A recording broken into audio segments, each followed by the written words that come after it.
Again, the burning sun on my top, the swirling flag on my back, and windy breeze just kissing my cheek. And here we go. आज की जो कहानी है वो मैंने ली है नॉर्वे से। नॉर्वे आपने कंट्री सुना होगा, one of the beautiful country in the world.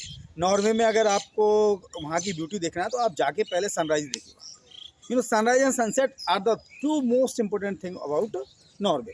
It's a very beautiful country. अब आ जाइए नॉर्वेजियन पर्सन से मैं कहानी को डिपेक्ट करता हूँ। क्या होता है, नॉर्वे का एक नागरिक, जिसे आप नॉर्वेजियन कह सकते हो, नॉर्वे का एक नागरिक नॉर्वे से चलकर इंडिया आता है।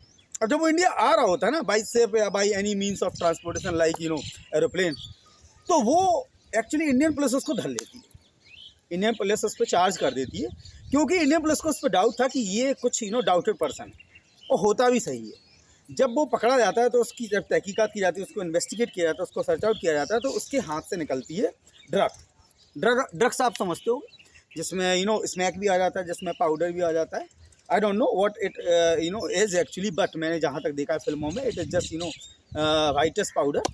तो वो उसके हाथों में मिलता है, और कुछ गांजे की थैलियाँ भी मिलती हैं। गांजा आप समझते हो इंडिया में ही पाया जाता है, और ये पाकिस्तान में और लाहौर में और अफगान कंट्री में बहुत ज़्यादा गांजा होता है। गांजा इंडिया में भी बड़ा कॉमन है। अगर यहाँ के साधु महात्माओं को देख लो, केवल साधु महात्मा को नहीं, एक नॉर्मल पर्सन को देख लो जो नशेड़ी है, वो गांजा खरीदते बेचते या चिलम में या तम्बाकू में यूज़ करते हुए मिल जाए।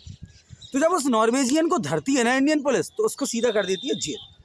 अब जब जेल उसको हो जाती है तो जेल में उसको कड़ी सज़ा देती है। देखो, इंडिया वाले अपने देशवासियों को कोई कड़ी सज़ा दें ना दें, लेकिन अगर कोई बाहर की कंट्री का कोई बंदा पकड़ा जाता है ड्रग्स के साथ, तो उसको बड़ी बामशक्कत उससे जेल होती है, और उसको चक्की पीसनी पड़ती है, उसको जेल की रोटी खानी पड़ती है, जेल में बहुत सारा काम करना पड़ता है, हो सकता है उसको आजीवन कारावास हो जाए।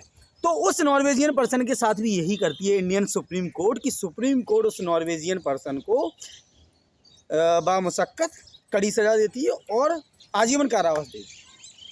जब आजीवन कारावास उसको मिल जाता है, तो वो नॉर्वेजियन एक पिटिशन दायर करता है अगेंस्ट सुप्रीम कोर्ट में। अब ऐसा वो क्यों करता है, कैसे करता है, किस बिहाफ पे करता है? तो मैंने आपको बताया था अपने पिछले सेगमेंट में कि इंडिया का जो कॉन्स्टिट्यूशन है, जो इंडिया का जो संविधान है, उसमें एक प्रावधान है कि कोई भी व्यक्ति अपने मरते दम तक, जब तक वो साबित नहीं हो जाता कि वो कोई आतंकवादी है, या ये साबित नहीं हो जाता उसका गिल्ट कि उसने अपराध क्या किया है, तो वो व्यक्ति एक पिटिशन दायर कर सकता है, या अपराध करने के बाद भी वो एक पिटिशन दायर कर सकता है कि साहब, भारतीय सरकार, भारतीय जज साहिबा, मैं निर्दोष हूँ, मैं मासूम हूँ, वैसा कर सकता है। तो उसने वही किया।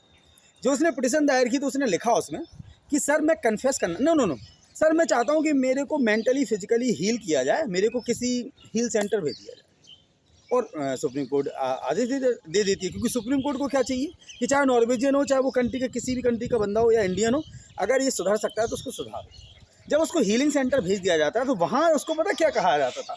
नॉर्वे में उसको कहा जाता था नॉर्वेजियन जल्लाद, नॉर्वेजियन बाबा, नॉर्वेजियन स्मगलर, नॉर्वेजियन गुंडा। लेकिन यहाँ पे उसके साथ क्या हुआ, उसने इतना भयंकर योगा किया कि उसने 4 साल में पूरी बॉडी का ट्रांसफॉर्मेशन कर लिया। बड़ी सी दाढ़ी रख ली, बड़ी सी मूछें रख ली, बड़े बड़े बाल रख ली, और वो नॉर्वेजियन बन गया, एक महात्मा, एक साधु, एक संत।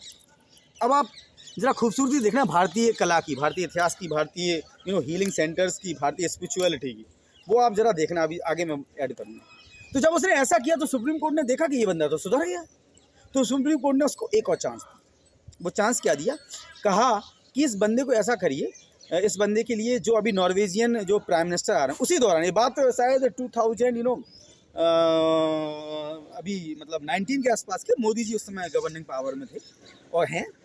तो जब वो आए, नॉर्वेजियन प्राइम मिनिस्टर आए, तो इंडिया में आने का उनका एक रीज़न ये भी था कि वो चाहते थे कि उस नॉर्वेजियन बंदे को फ्री कर दिया जाए। तो मोदी जी ने रिक्वेस्ट उनकी मान ली प्राइम मिनिस्टर की।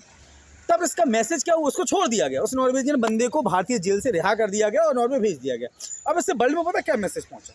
What message is depicted by this story? इस स्टोरी का ठीक मैसेज ये रहा, और ये मोदी जी का थिंक टैंक है, और मोदी जी की उनकी टीम जो IAS ऑफिसर, उनका थिंक टैंक है, और इंडिया का एक, मैं कहूँ तो एक अपफ्रंट, एक मतलब मैं कहूँ तो एक अपलिफ्टेड रूट है, अपलिफ्टेड ये प्रोपोगेंडा है, एक तरीका है, एक जरिया है।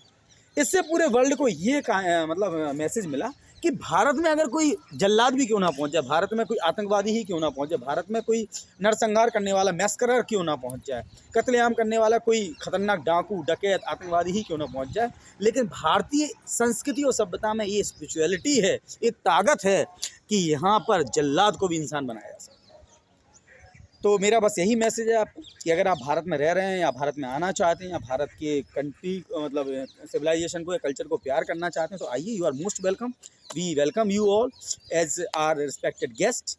बट रिमेंबर कि आपको यहाँ की स्पेशलिटी सीखनी पड़ेगी, आपको यहाँ से अध्यात्म, यहाँ की ताकत का पता होना चाहिए और आपको पता चल ही जाएगा। क्योंकि जब एक नॉर्वेजियन जल्लाद इंसान बन गया तो आप तो शायद ब्यूटीफुल पर्सन होंगे और हमारा कंट्री भी बड़ा ब्यूटीफुल है।